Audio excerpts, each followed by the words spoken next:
कन्याओं को जो है पवित्र धारण नहीं करना चाहिए, नहीं होता है जी। क्या कहता है शास्त्र? विवाद किस बात की? कन्याओं को, चाहे कन्याएं हैं चाहे बालक बालिका, सभी को वेदों में सभी वैदिक कर्मों को करने का पूर्ण अधिकार है। और उन वैदिक कर्मों, वैदिक संस्कारों के अंतर्गत यज्ञोपवीत संस्कार भी आता है। यज्ञोपवीत संस्कार वह संस्कार है जिसमें ब्रह्मचर्य की दीक्षा दी जाती है, जिसमें मनुष्य को उत्तम संस्कार दिए जाते हैं।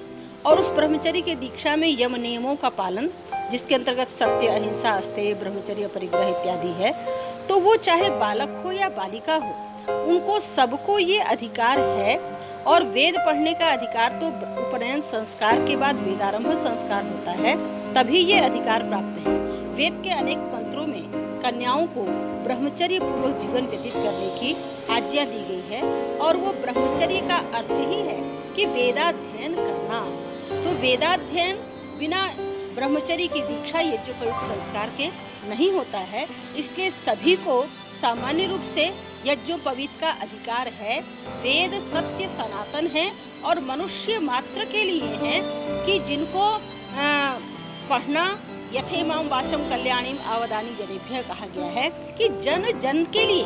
वहाँ कोई स्त्री पुरुष का नाम नहीं है, क्योंकि वेदों का ज्ञान पक्षपात रहित सामान्य रूप से सभी मनुष्यों के लिए है। और मनुष्यों के अंतर्गत स्त्री हो पुरुष हो सभी आते हैं, इसलिए सबको ये अधिकार प्राप्त है। वेद के अनेक मंत्रों में नारियों को यज्ञ कहा गया है और यज्ञ बिना यज्ञोपवीत संस्कार के नहीं होता है।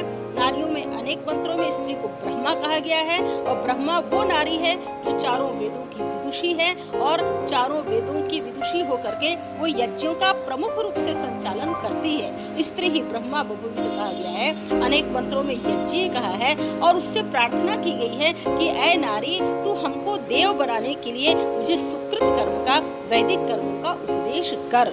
तो बिना यज्ञोपवीत संस्कार के तो बात आगे बढ़ती ही नहीं है।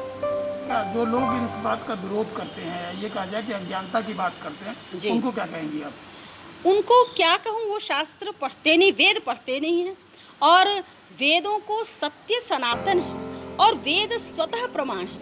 जैसे सूर्य को प्रमाणित करने के लिए किसी दीपक की आवश्यकता नहीं होती है, टॉर्च जलाने की आवश्यकता नहीं होती है, उसी प्रकार वेदों को कोई और प्रमाणित नहीं करता है। वेदों से वो प्रमाणित होते हैं, अन्य ग्रंथ परतः प्रमाण हैं। ये शास्त्र जानने वालों का, स्वयं शंकराचार्य जी का ये अभिमत था कि वेद स्वतः प्रमाण है। और जब स्वतः प्रमाण वेद में ऐसा कह दिया तो किसी और स्मृति पुराण का उदाहरण देने की आवश्यकता नहीं है। और सभी में ये बात स्वीकार की गई है कि कन्याओं को यज्ञोपवीत ब्रह्मचर्य वेदाध्ययन करने का पूर्ण अधिकार है।